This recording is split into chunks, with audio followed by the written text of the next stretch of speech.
इतिहास में ना कुछ कहानियां इतनी ज्यादा नाटकीय होती हैं कि यकीन ही नहीं होता कि ये सच में हुई होंगी।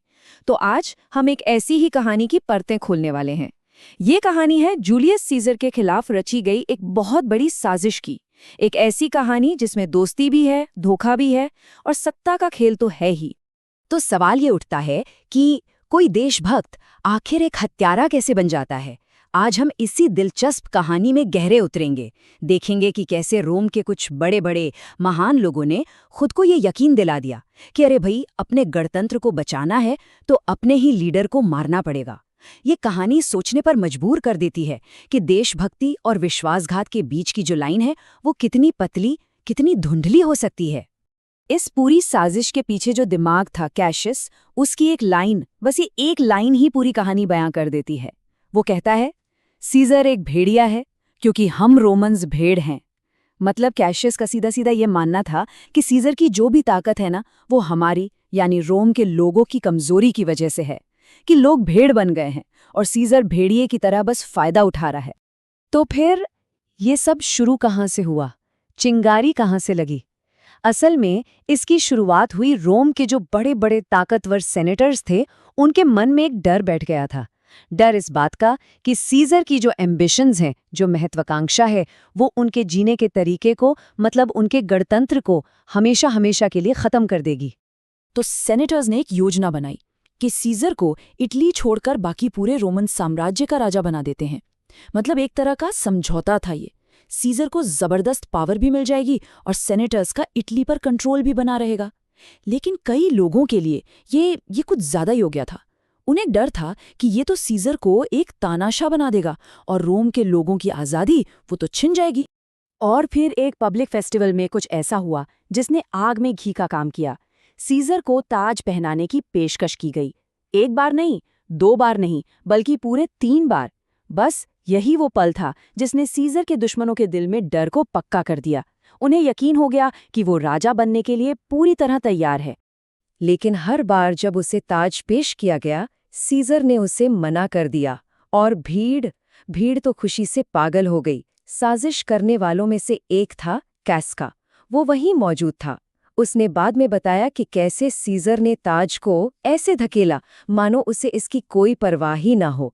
विनम्रता का एक ऐसा नाटक जो आम लोगों को खूब पसंद आ रहा था। उन्हें लगा कि वाह, सीजर तो सच्चा गणतंत्रवादी है, उसे सत्ता का कोई मोह नहीं है। लेकिन क्या ये सच था या सिर्फ एक बहुत बड़ा दिखावा? और फिर तीसरी बार ताज ठुकराने के बाद सीजर एकदम नाटकीय ढंग से जमीन पर गिर पड़ा। उसे मिर्गी का दौरा पड़ा और उसके मुंह से झाग निकलने लगा। कास्का ने इस बात पर गौर किया कि कमजोरी के इस एक पल ने उस देवता जैसे दिखने वाले सीजर की असलियत दिखा दी थी। साजिश करने वालों को एक बात साफ हो गई कि सीजर भी एक आम इंसान ही है। वो अमर नहीं है और उसे हराया जा सकता है। अब देखिए, ये जो डर था ये हवा में ही था, लेकिन पर्दे के पीछे एक आदमी था जो इस डर को बहुत ही सावधानी से एक पूरी की पूरी साजिश में बदल रहा था। और वो था चालाक और माहिर कैशियस। एक ऐसा शख्स जो सीजर से बेइंतहा नफरत करता था और किसी भी कीमत पर उसे रोकना चाहता था। कैसियस ने कास्का के सामने अपनी बात बिल्कुल साफ कर दी थी। उसने कहा, मुझे पता है कि तब मैं ये खंजर कहाँ पहनूंगा। कैसिया यूएस को गुलामी से आज़ाद कर देगा। मतलब साफ था, वो राजा सीजर के नीचे गुलाम की तरह जीने से बेहतर खुद को मार लेना समझेगा। उसके लिए आज़ादी ही सब कुछ थी और उसे बचाने के लिए वो कुछ भी कर सकता था। कैसियस का तर्क बहुत सीधा था। वो कहता था कि सीजर खुद में कोई शक्तिशाली नहीं है। उसकी ताकत तो रोमन लोगों की कमजोरी से आती है, उनकी गुलामी की मानसिकता से आती है। वो कहता है कि सीजर भेड़िया इसलिए है क्योंकि हम भेड़ बन गए हैं। वो शेर इसलिए है क्योंकि हम हिरण बन गए हैं। अगर रोम के लोग भेड़ या हिरण की तरह बर्ताव करना बंद कर दें तो सीजर की ताकत अपने आप खत्म हो जाएगी। तो कैसियस एक बहुत ही शानदार मनोवैज्ञानिक चाल चलता है। वो ब्रूटस को अपनी तरफ करना चाहता था। इसके लिए उसने एक प्लान बनाया। पहला कदम, उसकी मजिस्ट्रेट की कुर्सी पर एक खत रखो। दूसरा, उसकी खिड़की से एक और खत अंदर फेंको। और तीसरा, उसके एक महान पूर्वज ओल्ड ब्रूटस की मूर्ति पर एक और खत चिपका दो। ये सारे खत ऐसे लिखे गए थे जैसे रोम के चिंतित नागरिक लिख रहे हों। कैसियस जानता था कि ब्रूटस बहुत सम्मानित इंसान है और अगर वो इस साजिश में आ गया तो बाकी लोग भी इसे सही मानेंगे। और यहीं से कहानी का सबसे अहम मोड़ आता है, महान ब्रूटस को जीतना। देखिए, पूरी की पूरी साजिश एक ही आदमी पर टिकी थी, एक ऐसा आदमी जिसकी ईमानदारी की कसमें पूरा रोम खाता था, मार्कस जूनियस ब्रूटस।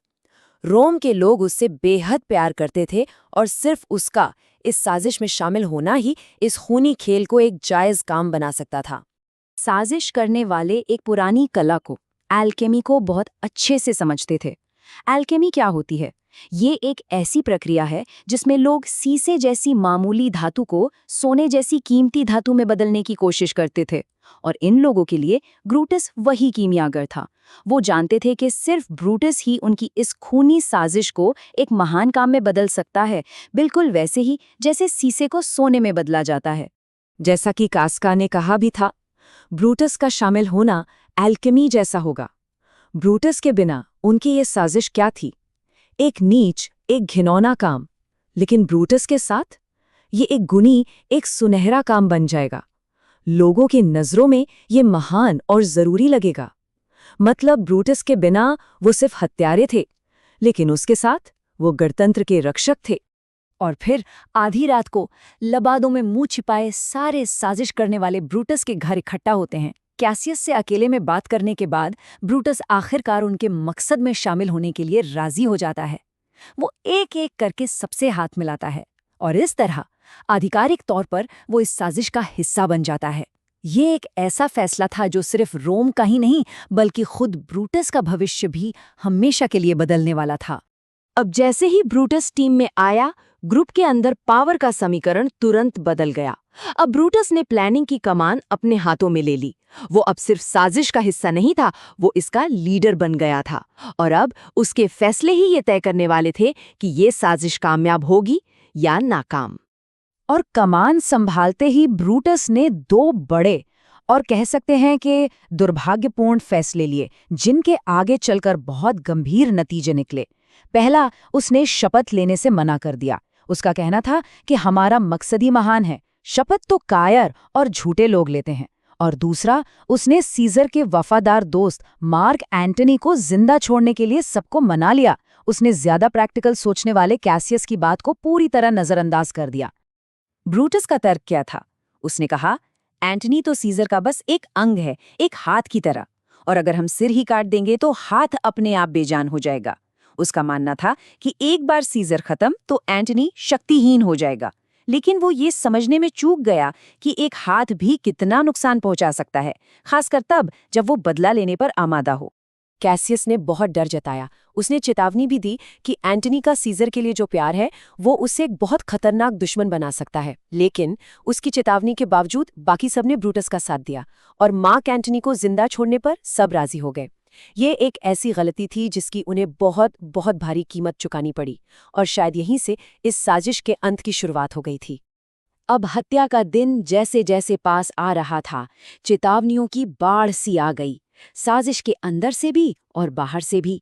ऐसा लग रहा था मानो किस्मत खुद इन लोगों को उनके इस भयानक रास्ते पर जाने से रोकने की कोशिश कर रही हो। घर के अंदर ब्रूटस की पत्नी पोर्शिया ने उसका सामना किया। उसने कहा, मैं मानती हूँ कि मैं एक औरत हूँ, लेकिन मैं वो औरत हूँ जिसे लॉर्ड ब्रूटस ने अपनी पत्नी बनाया है।